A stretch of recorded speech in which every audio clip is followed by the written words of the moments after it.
La méritocratie est un mythe.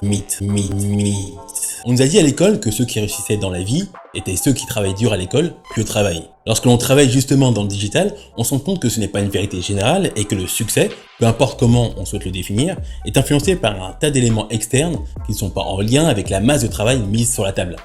Et cet état de fait est encore plus facile à appréhender lorsqu'on décide de créer du contenu sur Internet. Il y a quelques semaines, j'ai lu le livre de Malcolm G. Sandel, La tyrannie du mérite. En 2 mots, Malcolm G. Sandel est un historien politique qui a émis l'idée que la plupart des habitants des pays occidentaux pensent que nous vivons dans un système méritocratique. Spoiler alerte, ce n'est pas du tout le cas. Cette idée a pour effet de laisser penser à ceux qui atteignent un certain niveau de succès qu'ils doivent tout à leurs actions, ce qui a pour conséquence de les mettre en position de dominance vis-à-vis de ceux qui ne sont pas arrivés à leur niveau de succès, parce que par opposition, leur manque de succès serait dû à leur manque d'action tendant vers la réussite. Cette position a naturellement tendance à augmenter les tensions entre les deux camps. C'est en ce sens que l'on retrouve un clivage de plus en plus grand entre riches et pauvres.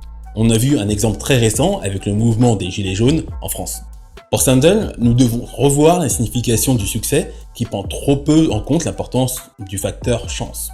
Aujourd'hui, on est dans une ère où l'entrepreneuriat a le vent en poupe et dans lequel le succès de son activité ou de son entreprise est le maître étalon de son intégration sociale. Dans cette vidéo, nous allons voir pourquoi nous voyons toujours le même type de contenu sur les réseaux sociaux, en quoi le mythe de la méritocratie est délétère à la création de contenu sur Internet et comment faire du contenu pertinent même lorsqu'on a une petite audience.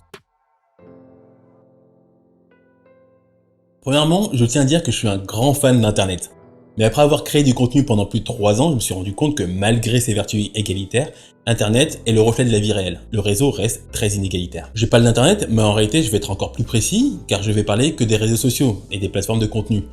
Est-ce qu'Internet et c'est seulement les réseaux sociaux? Non, mais ils font partie des usages principaux de la majeure partie d'entre nous. Mon métier, c'est d'aider les entreprises à utiliser les bons réseaux sociaux pour se faire connaître auprès de leurs clients et mieux vendre leurs produits. Et ça passe toujours par de la création de contenu. Dans ce monde de création de contenu destiné aux plateformes social médias, tout ce qui compte est de pousser une audience à passer à l'action. Que ce soit de liker un post ou d'aller sur une page produit, tout est régi par des algorithmes de hiérarchisation de l'information. J'adore les réseaux sociaux en tant que plateforme d'échange de connaissances et d'espaces créatifs, mais je pense que ces espaces ne sont pas aussi méritocratiques que beaucoup de gourous ou de coachs veulent bien le faire croire. Commençons par le début. Les réseaux sociaux historiques et YouTube ont émergé dans le début des années 2000. YouTube et les réseaux sociaux en général étaient très différents des autres canaux de divertissement à l'époque. Contrairement à la télé ou au cinéma, l'idée de ces plateformes était d'avoir du contenu issu du kidam, du contenu uploadé par monsieur et madame tout le monde pour monsieur et madame tout le monde. Ça signifiait qu'il n'y avait pas de contenu avec une grosse machine de production derrière proposant du contenu avec des objectifs financiers. Aujourd'hui, tout a bien changé. Les réseaux sociaux sont plus ou moins des vitrines publicitaires où l'authenticité est devenue une valeur d'échange afin de conquérir de nouvelles parts de marché. La conséquence, on baigne tous un peu dedans maintenant. Les youtubeurs font partie de networks afin de trouver des sponsors. 60% du contenu des gros instagrammeurs sont des placements de produits. On est passé d'une création de contenu destiné au partage à une économie d'attention à la solde des corporations.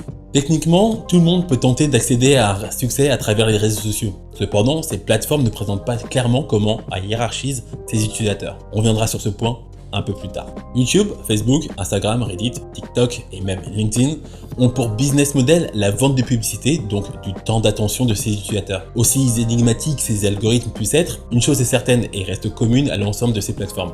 Le contenu le mieux distribué est celui qui a déjà fait ses preuves. Un contenu qui a fait ses preuves est différent pour chaque utilisateur, car on sait maintenant que chaque fil de l'actualité est personnalisé en fonction des habitudes de consommation de chacun. L'idée derrière cette hyper-personnalisation est de nous fournir un espace de consommation qui nous correspond, afin de nous garder plus longtemps sur leur plateforme grâce à du contenu que nous aimons et voulons consommer. On a souvent des images clichés d'influenceurs Instagram qui ont souvent la même esthétique, de youtubeurs motivationnels qui utilisent toujours le même type de musique épique accompagnée d'une voix off dramatique, ou encore ces milliers de likes et commentaires de soutien au CV LinkedIn d'un certain type de personnes, généralement de jeunes femmes fines au teint clair. En filigrane, on peut y voir une baseline d'attributs qui nous reflète non pas la qualité d'un contenu, mais la forme d'un contenu qui aura plus d'amplification sur ces plateformes. Je considère ces baselines de viralité comme étant liées à une forme de privilège ou d'avantage injuste.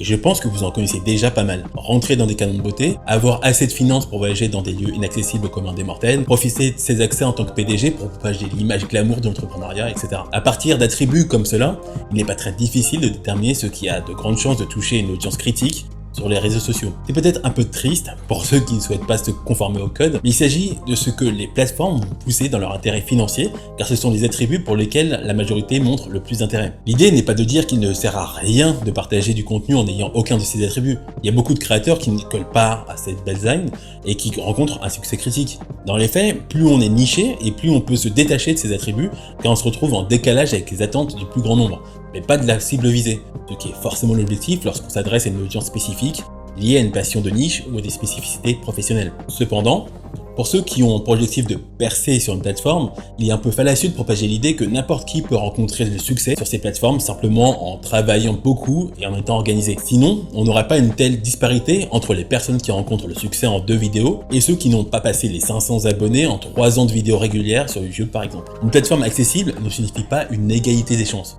C'est un peu plus compliqué que ça. L'idée n'est vraiment pas de dire qu'il s'agit d'être privilégié pour avoir du succès sur les réseaux sociaux. La valeur travail rentre tout de même dans l'équation. Si l'on prend l'exemple de Casey Neistat sur YouTube, oui, on peut dire qu'il avait certains privilèges quant à sa situation familiale et financière initiale.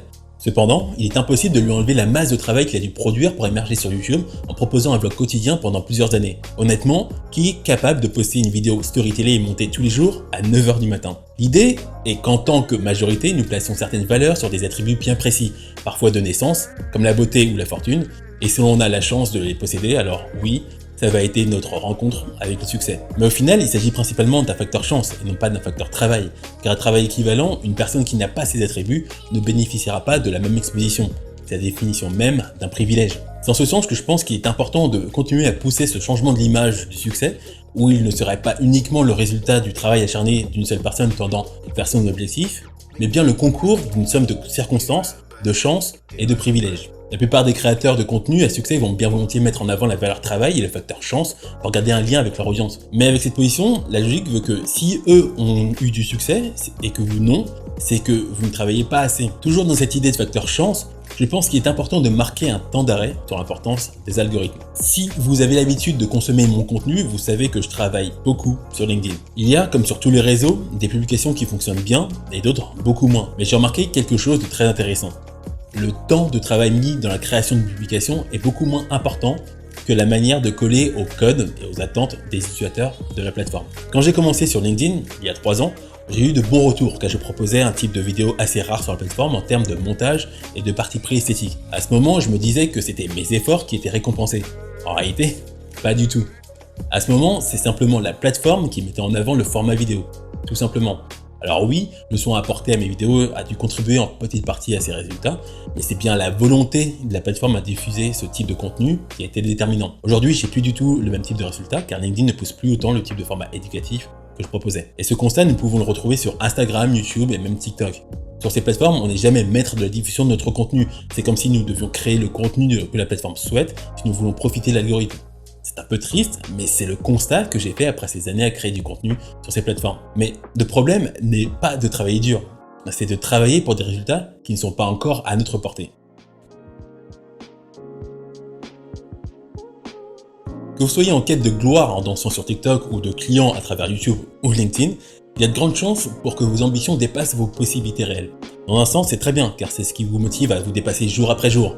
Mais c'est également ce qui peut être votre pierre d'achoppement lorsque votre motivation sera réduite à peau de chagrin. Ce qu'il faut comprendre, c'est que l'on se compare toujours à bien trop gros, en pensant que l'on peut atteindre les mêmes résultats en 1 an qu'a mis le voisin en 5 ans, car il a déjà créé un sillon dans lequel on pourrait s'immiscer. En théorie, notre sujet de comparaison aurait déjà fait les erreurs qui nous permettent d'apprendre plus vite ce qui fonctionne ou pas dans une niche donnée. Dans la pratique, on aura oublié qu'en termes de création de contenu, il y a des composantes qui nous prendront beaucoup plus de temps à acquérir, comme une légitimité sur notre marché ou qu'on ne pourra tout simplement pas répliquer, comme une personnalité. Alors comment faire pour percer lorsque personne ne nous connaît? Si vous suivez des marketeurs, vous connaissez déjà la réponse. Il faut vous nicher. Sur TikTok, si votre format de prédilection ce sont les vidéos d'ASMR, alors mettez tous vos jetons sur une niche qui est déjà servie, mais pas suffisamment, comme de l'ASMR Harry Potter. Sur YouTube, si votre objectif est de dénicher des clients, alors mettez tous vos jetons sur l'éducation de vos clients en répondant à leurs questions, en leur créant des guides, pour ensuite leur proposer de les accompagner, car ils seront en manque de temps ou de compétences. Ça peut vous paraître étrange, mais plus vous allez vous nicher, et plus votre contenu va être partagé dans les communautés pertinentes, ce qui aura pour effet de créer une viralité autour de votre contenu auprès de votre audience cible. Vous n'allez pas vous transformer en vedette de télé-réalité, mais vous aurez atteint votre premier objectif, une légitimité dans votre niche. Une fois que vous êtes incontournable dans votre milieu, vous pourrez faire levier sur cette position pour vous diversifier ou attaquer un marché un peu plus mainstream. Par exemple, je n'y connais pas grand chose en rap et pourtant je sais qui est Booba, alors que je n'ai jamais écouté sa musique et que je ne suis pas du tout dans la cible de sa marque de vêtements Uncut. Malgré les discours de marketeurs qui promettent un retour sur investissement incroyable en utilisant du marketing de contenu à travers les réseaux sociaux, il ne faut pas oublier qu'à l'origine, il s'agit bien de création et de partage, bien avant que ces contenus deviennent justement des contenus dont la vocation est souvent publicitaire. Je pense qu'il s'agit ici de la ligne de plus en plus floue qui sépare les créateurs des marketeurs qui utilisent le contenu à des fins promotionnelles. Si notre but est de vendre à travers les réseaux sociaux, nous n'allons pas partager du contenu qui plaît à l'algorithme, mais spécialement à la clientèle que l'on vise, car l'objet de ce contenu sera recherché. En revanche, si notre objectif est de partager des créations au plus grand nombre, nous ne pouvons pas ignorer le fait qu'outre la qualité de son travail, ce qui importe est la compréhension de ce que la plateforme attend de nous. Si des créateurs arrivent à générer des millions de vues et des milliers d'euros sur internet grâce à leur création, alors ça vaut le coup de vous demander quel angle vous allez aborder pour gagner en légitimité et atteindre vos objectifs à travers votre contenu. Merci d'être resté jusqu'à la fin de cette vidéo, n'oubliez pas de la liker et de vous abonner si ce n'est pas encore fait. On se voit à la prochaine.